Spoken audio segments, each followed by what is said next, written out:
There's an institution that sets the price of money for the entire United States economy. It decides whether your mortgage goes up, whether your credit card rate climbs, whether your employer can afford to keep you. Nobody elected it. Nobody can fire it. It was specifically designed to prevent financial crises, and it has been present at almost every major one for the past 100 years. It's called the Federal Reserve, and it's worth understanding who actually runs it. Most people think the Fed is a government agency, a boring but necessary part of Washington. Technocrats with spreadsheets. Fine. Here's the thing.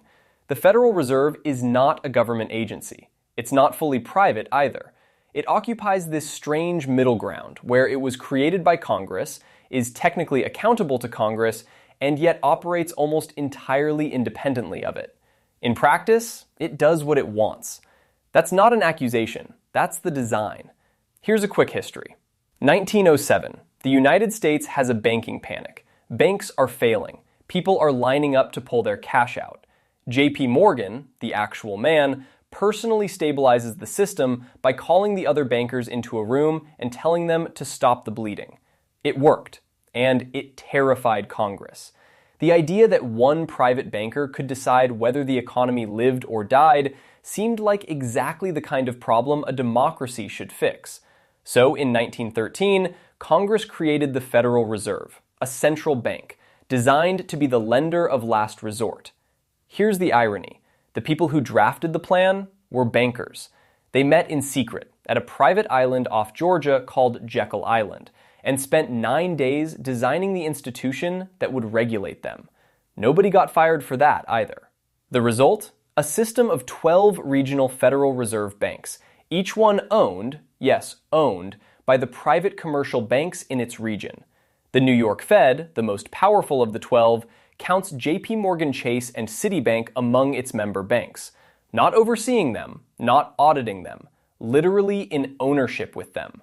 So who runs it? At the top, the Board of Governors, 7 members appointed by the President, confirmed by the Senate, serving 14-year terms. 14 years. That's longer than 3 full presidential terms. Below that, the Federal Open Market Committee, 12 members, 5 of whom are private bank presidents, not elected, not confirmed by anyone, appointed internally. This committee decides interest rates for the entire U.S. economy. To be clear, 5 people who work for private banks have a formal vote on the price of money that affects every mortgage, every loan, every savings account in America. There's a word for that kind of arrangement. It's not conflict of interest. That implies someone noticed. Here's where it gets real. The Fed controls the federal funds rate, the interest rate banks charge each other overnight. That number is the heartbeat of the global economy. When it goes up, borrowing gets expensive. Companies slow hiring. Mortgages climb. Emerging market economies who borrow in dollars get crushed because their debt suddenly costs more. When it goes down, money gets cheap. Investors chase riskier bets. Asset prices inflate. The people who own assets get richer. The people who don't. Between 2008 and 2022, the Fed kept rates near zero for most of a decade. The S&P 500 went up roughly 600%. Median wages went up roughly 30%. Nobody decided that was the goal. That was just what the system produced. The system that was designed to keep things stable. Now, the uncomfortable part. The Fed was created to prevent financial crises. Here's its track record. 1929, Great Depression. The Fed raised rates into a recession, contracting the money supply. 1/3 of all American banks failed. Milton Friedman, not exactly a radical economist, concluded the Fed turned a recession into a catastrophe. 1987, Black Monday, largest single-day stock market drop in history. The Fed had been tightening. The crash happened anyway. 2000, the dot-com bubble.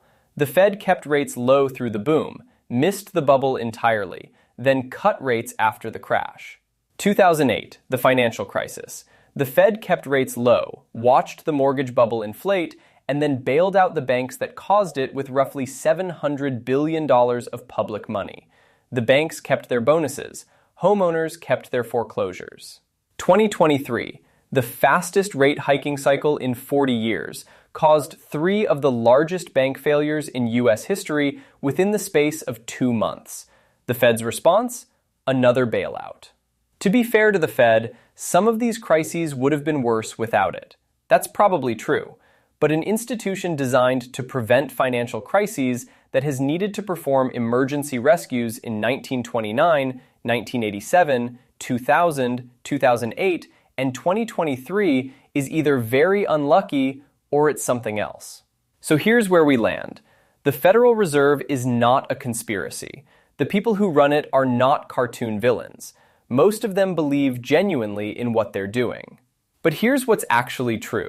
It is a powerful institution with limited democratic accountability, governed partly by the banks it's supposed to oversee, making decisions that move markets, set mortgage rates, and determine whether people keep their jobs, operating under a mandate it has consistently struggled to fulfill. The next time rates go up and your mortgage climbs, or rates go down and your savings earn nothing, or a bank fails and gets rescued while you don't, it's worth asking one question. Who is this institution actually accountable to? Because the honest answer is, mostly itself. Next, if this was useful, hit like. It helps more than you'd think. Subscribe if you want to keep looking beneath the headlines.